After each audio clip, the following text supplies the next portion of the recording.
السلام علیکم۔ آج ہم ایسے موضوع پہ بات کر رہے ہیں، آپ کو پسند آئے گا، آخر تک سنیے گا کہ میں کیا کہہ رہا ہوں۔ تھوڑی سی پیچیدگی درمیان میں کہیں آئے گی سمجھنے میں، لیکن میں اسے بہت آسان طریقے سے بیان کروں گا۔ چوری، ڈاکہ، ان دو کی جو تعریفیں کی جاتی ہیں، چوری کہا جاتا ہے کہ وہ چھوٹی سی ہوتی ہے، ڈاکہ کوئی بڑا ہوتا ہے۔ اب ڈاکے سے بڑا لفظ میرے پاس نہیں ہے۔ میں کوئی جو سٹوری کر رہا ہوں آج، اس میں سارے رستے پارلیمنٹ سے آتے ہوئے یہاں 0 پوائنٹ پر سارے رستے سوچتا رہا کہ ہم اس کو کیا بیان کریں۔ یہ تو ڈاکے سے بھی بڑی چیز ہے، اور چوری کا لفظ تو ادھر آ ہی نہیں سکتا۔ چوری تو 10 روپے کی بھی ہو سکتی ہے۔ اگر 1000 ارب روپے سے بھی زیادہ کی چوری ہو تو آپ اس کو کس طرح دیکھیں گے؟ یہاں سے میں شروع کرتا ہوں۔ ابھی تھوڑی دیر پہلے میں ایک میٹنگ سے واپس آیا ہوں۔ وہ تھی سینٹ، جو ایوان بالا ہے حکومت کا، قانون سازی کا، اس کی ایک کمیٹی ہے جسے خزانہ کمیٹی کہتے ہیں، فائنانس کمیٹی۔ اس میں سے اٹھ کے آیا ہوں۔ وہاں جو ڈسکشن ہو رہی تھی بس وہی میں بیان کر دوں گا آپ کو، اور آپ کا دل خوش ہو جائے گا کہ کوئی ایسی چیز آئی جو پیچیدہ تو بہت ہے لیکن سمجھ آ گئی۔ اچھا، ہوا کیا ہے؟ ہوا یہ ہے کہ تقریباً گزشتہ 35-40 سال سے جب حکومت نے کچھ بزنس کے ادارے بنائے، جس طرح PIA، پاکستان سٹیل، اس طرح اور بڑے بڑے ادارے، کچھ ادارے خود بنائے، کچھ خریدے، اور کوئی 10 سال کے اندر ہی پتہ چل گیا کہ یہ ادارے جو ہیں یہ کوئی گڑبڑ کر رہے ہیں۔ تو زیادہ سے زیادہ بڑی جو گڑبڑ تھی وہ یہ آ رہی تھی کہ یہ جو ادارے ہیں، سرکاری ادارے، جن میں سے تقریباً 21 جو ہیں وہ بڑے ہیں، وہ سینکڑوں اربوں کے قرض دار ہیں۔ تو باقی جو ہیں وہ سینکڑوں اربوں کے نہیں ہیں، لیکن 100 سے کم اور 50 ارب روپے سے زیادہ کے قرض دار ہیں۔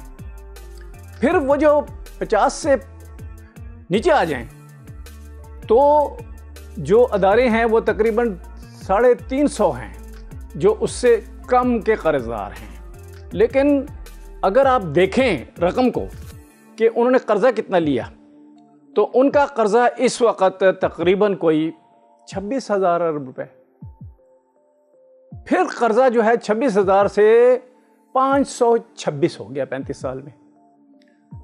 پھر اگلے کوئی 5 سال میں وہ قرضہ جو ہے وہ 3,200 ارب روپے ہو گیا۔ اس لیے میں کہہ رہا ہوں ہزاروں اربوں میں قرضہ لیا۔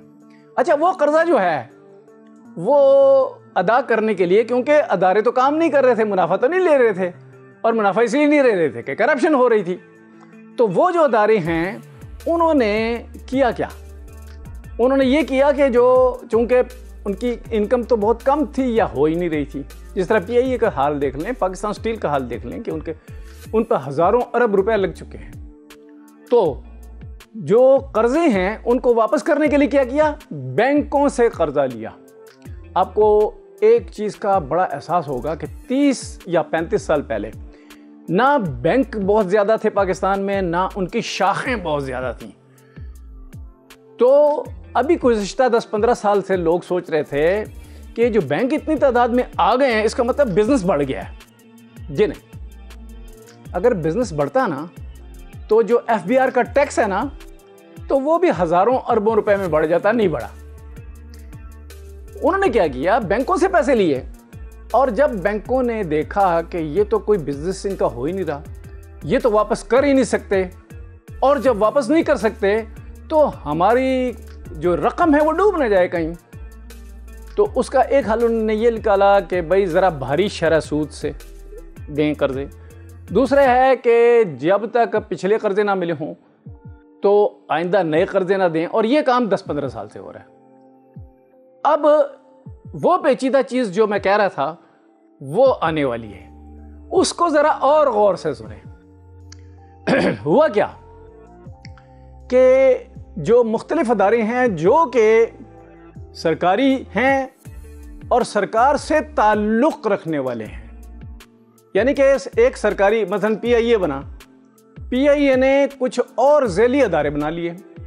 ان ذیلی اداروں میں کرپشن اور زیادہ تھی, کیونکہ اس میں جو امپلائمنٹ تھی, جو افسروں اور جو کام کرنے والے نوکر تھے ان کی تعداد زیادہ تھی, ان پہ خرچہ زیادہ آ رہا تھا. تو بینک سے قرضہ لینے کا ایک ایسا رواج پڑ گیا کہ ایک مصیبت پڑ گئی پاکستان کو کہ اب یہ کیا ہوگا.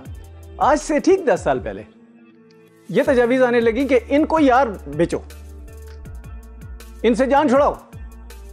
تو 2 چیزیں آڑی آ گئیں کہ یہ جو قرضہ ہے ان پر, یہ کہاں سے ہم دیں گے, اور اگر ہم اس کا قرضہ جو ہے حکومت پر لے لیں گے کہ چلو یہ ہم ادا کریں گے, آپ جو بھی خریدار ہے اس کا وہ بغیر قرضے کے آپ کو مل جائے گا.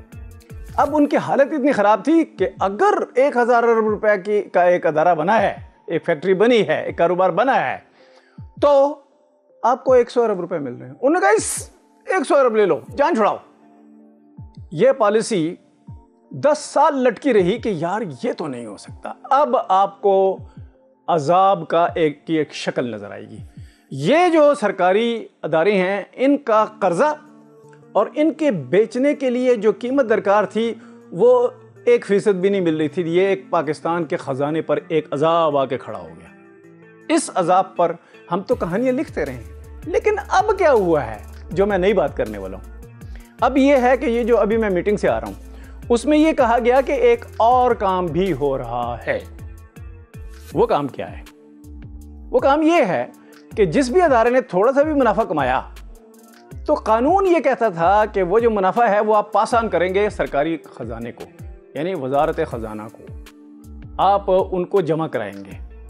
انہوں نے کیا کرنا شروع کر دیا؟ انہوں نے یہ کرنا شروع کر دیا, اور یہ بات ریکارڈ پہ ہے اور اس کی ریکارڈنگ موجود ہے. جس میٹنگ سے میں آ رہا ہوں وہاں سینیٹرز نے اور محکموں کے جو متعلقہ محکمے ہیں ان کے سربراہوں یا ان کے بڑے افسروں نے بھی, اور اس کے علاوہ جو ایکسپرٹس ہیں انہوں نے بھی یہ کہا کہ جی ہاں یہ کلچر ہو رہا ہے. اس کلچر پہ سٹوری نہیں آ رہی تھی کوئی. آج وہاں میں تقریباً 1.5 گھنٹہ بیٹھا رہا اور میں نے نوٹس لیے, اور نوٹس لے کر اپنے آپ کو مجبور کیا کہ میں اپنی طرف سے ایک بھی لفظ نہ کہوں, کیونکہ اپنی طرف سے میں ایک لفظ بھی کہوں گا تو لوگ کہیں گے دیکھیں نا اے گل صحیح نہیں ہو سکتی جیڑا کہہ رہا ہے, اے بلاوٹ کر رہا ہے سٹوری. نہیں, میں سٹوری کو کم بیان کر رہا ہوں, پوری بیان بھی نہیں کر رہا, لیکن وہ جتنا بیان کر رہا ہوں وہ کافی ہے. اس سے آپ کو سمجھ آ جائے گی کہ ہوا کیا ہے.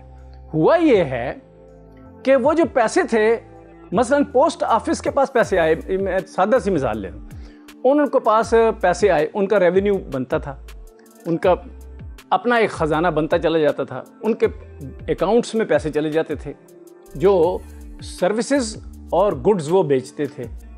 تو اس کے پیسے جو آتے تھے تو 50-60 سال سے وہ پیسے جمع کرانے کا کوئی رواج ہی نہیں پڑا کہ آئے ہیں پیسے, تو بس جو مین کٹی ہے سرکار کی, وفاق کی, تو جو وفاق کے ادارے ہیں وہ وفاق کو جمع کرائیں, جو صوبوں کے ادارے ہیں وہ صوبوں کو جمع کرائیں. یہ اب پکا بتا دیا گیا ہے آج کی میٹنگ میں کہ انہوں نے کوئی بہت بڑی پرسنٹیج ان پیسوں کی جمع ہی نہیں کرائی. اور جب یہ پوری ساری, کیونکہ یہ میٹنگ جاری ہے, اس پہ ابھی میٹنگ جاری رہنی ہے, یہ شاید 1-2 مہینے یہ مسئلہ زیر بحث آئے, شاید یہ قومی اسمبلی میں اٹھایا جائے, شاید یہ سینٹ میں بھی اٹھایا جائے. میں شاید اس لیے کہہ رہا ہوں کہ ہو سکتا ہے کہ یہ لوگ پیچھے نہ ہٹ جائیں اس سے, کہ اس میں تو بہت وہ جو کہتے ہیں ڈرٹ ہے, جو اردو میں اس کا لفظ ہے میں نہیں کہتا. تو یہ جو اب نئی چیزیں کھل کے سامنے آپ کے آئیں گی, اس میں ایک بات سب سے بڑی ہوگی کہ انہوں نے جو پیسے ان کے پاس آئے سرکاری اداروں کے پاس, انہوں نے اب سرکاری خزانے میں جمع نہیں کرائے, تو انہوں نے اس پیسے کے ساتھ کیا کیا؟ کرپشن علیحدہ ہے, یہ ایک اور معاملہ ہے. اچھا, بہت سارے اداروں میں مثلا پاکستان اسٹیل میں چوریاں بھی ہوتی رہیں اور بڑے پیمانے پر ہوتی رہیں, اس کے اور دوسرے اداروں میں بھی ہوتی رہیں. ایسے ایسے ادارے جو مشینری بناتے تھے، اور وہ مشینری جو ہے اس کے بنانے کی وجہ سے پاکستان کو امپورٹ بل جو پاکستان کا تھا وہ بہت سارا کم ہو گیا تھا. وہ بہت بڑے بڑے ادارے تھے، اس میں سے چوریاں ہوتی رہیں. اس کا جو منافع ہے وہ بینک میں رکھ لیا جاتا تھا، آگے پاس آن نہیں کیا جاتا تھا. اور یہ جو ہے آج کی میٹنگ میں بہت بڑا بم جو چھوڑا گیا وہ یہ ہے، وہ یہ کہ یہ پیسے یہ اس وقت اپنے پاس رکھ رہے تھے یہ ادارے جس وقت وفاق کے جو ٹوٹل آمدنی تھی، جو کہ بینکوں سے قرضے لے کر بھی بنائی گئی آمدنی، وہ کم تھی اور قرضے زیادہ تھے. انہوں نے قرضے واپس کرنے تھے اور قرضے واپس نہیں کر پا رہی تھی حکومت. تو ہوا کیا کہ ہزاروں ڈالرز کا قرضہ، یعنی گزشتہ تقریباً 25-30 سال میں لیا گیا، اس میں سے کچھ واپس بھی ہوتا رہا، لیکن اب بھی اس وقت 150 ارب روپے صرف سود کا، 150 ارب روپے ابھی صرف سود کا صرف چند دنوں، ہفتوں یا مہینوں میں واجب الادا ہے. حکومت یہ نہیں کر پائی کیونکہ پیسے وہاں اٹکے ہوئے ہیں. پھر کیا ہوا کہ حکومت ساتھ ساتھ اپنے خرچے بھی بڑھاتی رہی، تو یہ عذاب مزید جو ہے تقریباً دوہرا ہو گیا، ڈبل عذاب ہو گیا. اس عذاب سے بچنے کے لیے کسی ایک ڈپارٹمنٹ نے، کسی ایک حکومت نے یہ بات آگے نہیں بڑھائی کہ بھائی جان یہ جو کلچر ہے، سرکار کے خزانے کے پیسے دفتروں میں رکھے جا رہے ہیں اور وہاں سے جیسا مرضی اس کو استعمال کیا جا رہا ہے، اور وہ واپس بینک میں جمع کرا کے اس پہ سود بھی لیا جا رہا ہے. یہ سکینڈل پاکستان کی اقتصادی تاریخ کا اگر سب سے بڑا نہیں ہے تو 2-3 بڑے سکینڈلز میں شامل ہے.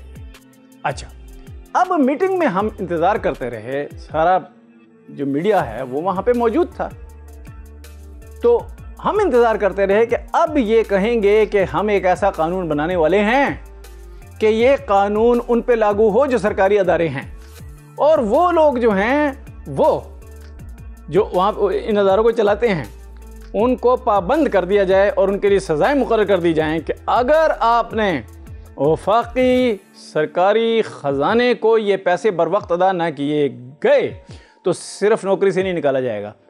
آگے میری تجویزیں ہیں وہ میں یہاں نہیں بیان کروں گا.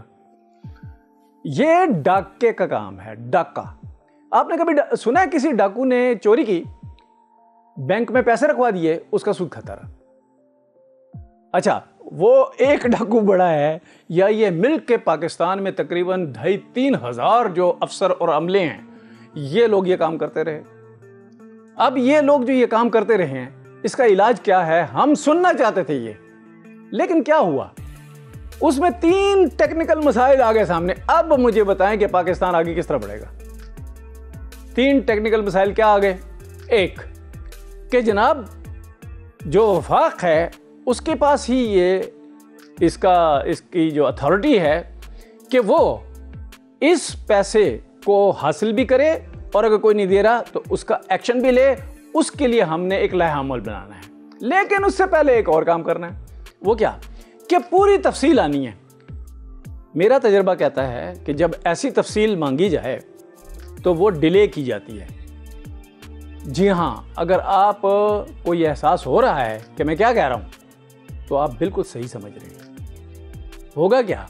اس کو ڈیلے کیا جائے گا. یہ رپورٹ پیش نہیں کی جائے گی کہ کس سال میں کتنے 1000 ارب یا 100 ارب روپے آئے سرکاری اداروں میں اور انہوں نے دبا کے رکھے اور بینکوں میں جمع کرائے اور اس کا سود لیتے رہے اور ساتھ کرپشن بھی کرتے رہے. اسی لیے تو ادارے بیٹھ گئے. تو لہٰذا وہ رپورٹ آنے دو. تو آج ایک ہی فیصلہ ہوا. دوسرا فیصلہ کیا ہوا؟ دوسرا یہ کہ یار وفاق کے پاس اختیار کیا ہے موجودہ کہ وہ اس سسٹم کو روکے. تو اس پہ بھی وزارت قانون جو ہے ہمیں بریفنگ دے. پھر تیسرا کیا ہوا؟ تیسرا یہ ہوا کہ جن جن لوگوں کے پاس اس معاملے میں بنیادی اور تازہ ترین اطلاعات ہیں، انفارمیشن ہے، وہ لوگ بھی اس میں حصہ لیں اور وہ اپنے پوائنٹس دیں یا لکھ کر یا اس کمیٹی کی میٹنگ کے دوران مائک پر یہ دیں، کیونکہ وہ ریکارڈ تو ہو جاتا ہے. یہ جو 3 کام ہیں یہ کب ہوں گے؟